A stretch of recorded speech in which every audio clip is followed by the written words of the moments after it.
আজি হৈছে question number 45 পাৰ্টনাৰশ্বিপৰ। চ' ইয়াতে কি কৈছে, a started a business with an investment of 28,000। তো আমি 28 বুলি লিখিলোঁ, ঠিক আছে।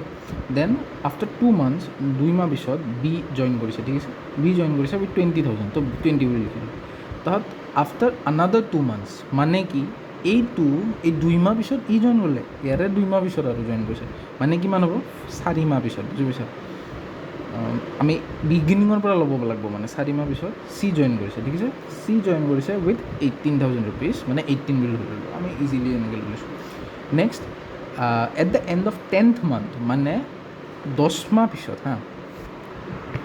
তাৰপিছত কি হ'ল, 10 মাহ পিছত এইটো চাপ'জ ৰেচিঅ' কেইটা, দেন 10 মাহ পিছত 28 into 10, এইটো 10 মাহলৈকে আছে। নেক্সট 20টো এনেকৈ থাকক বাৰু, এৰ শ্বেয়াৰ থাকক। এতিয়া যিহেতু বি আৰু চিৰ কথা কৈছে, আমি সেইটো কৰোঁ। So' after the end of 10th month from the start of the business, if B withdraws 2,000 and C withdraws 2,000 respectively. এতিয়া চ' বি কি কৰিছে, 2,000 টকা উইথড্ৰ কৰিছে। 20ৰ পৰা 2,000 টকা উইথড্ৰ কৰিলে কিমান হয়, 18,000 টকা হ'ল। এইটো আমি গম পালোঁ। এতিয়া টাইমটোত আহোঁ, বি 2 মাহ পিছত ষ্টাৰ্ট কৰিছিল, কি কৈছে 10 মাহ পিছত, মানে 10 - 2 কিমান হ'ল 8, 20,000টো 8 মাহলৈকে সি ইনভেষ্টমেণ্ট কৰিছে, বুজি পাইছা। নেক্সট ছেইম চিনাৰিঅ'ত এইটোতো 4 মাহ পিছত আহিছে।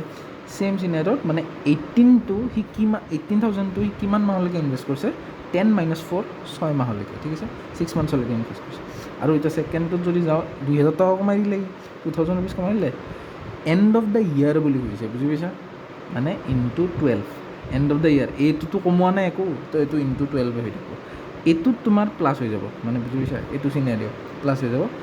আৰু 12 এই দুটা মিলাই 10 মাহ অলৰেডি হৈ গ'ল, আৰু কিমান মাহ বাচি থাকিল 2, ঠিক আছে। সেনেকৈ 18ৰ কেছতো ইও 2,000 কমাই দিছে, মানে কিমান হ'ল 16,000, 16,000। তো আৰু 6 + 4 কিমান 10, 10 মাহটো গুচিয়ে গ'ল। এতিয়া কিমান মাহ বাচি আছে, টোটেল 12 মাহ, তো 2 মাহ বাচি আছে, বুজি পাইছা। চ' এইটো প্লাছ এইটো হৈছে ৰেচিঅ' চিনাৰিঅ'টো, ঠিক আছে। চ' ইনডাইৰেক্টলি আমি এইটোও ক'ব পাৰোঁ, এইটো প্ৰফিটৰ ৰেচিঅ' হয়, বুজিছা, যিহেতু টাইমৰ লগত হেৰি হৈ আছে। এতিয়া আমি কি কৰিম, গোটেইকেইটা টাৰ্মৰ পৰা এটা কাটিম, এইটোৰ পৰা মই গোটেইকেইটাৰ পৰা এটা কাটা খাব লাগিব, তেতিয়াহে হ'ব। মানে এটা কাটিলে নহ'ব, এইটোৰ পৰা এটা সেনেকৈ কাটিলে নহ'ব, এইটোৰ পৰা বুজিছা।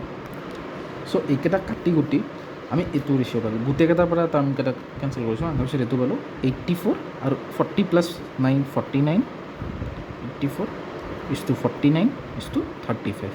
এতিয়া চোৱা, গোটেইকেইটাত কি আৰু 70 কাটা যাব, ঠিক আছে। তো ডাইৰেক্টলি 70 গ'লোঁ, 7 12, 7 × 7 = 49, আৰু এইটো 7 5 × 35 হ'ল। তো এইটো হৈছে আমি আল্টিমেট ৰেচিঅ'টো পালোঁ, 12:7:5। আনচাৰ নম্বৰ এটো কাৰেক্ট হয়।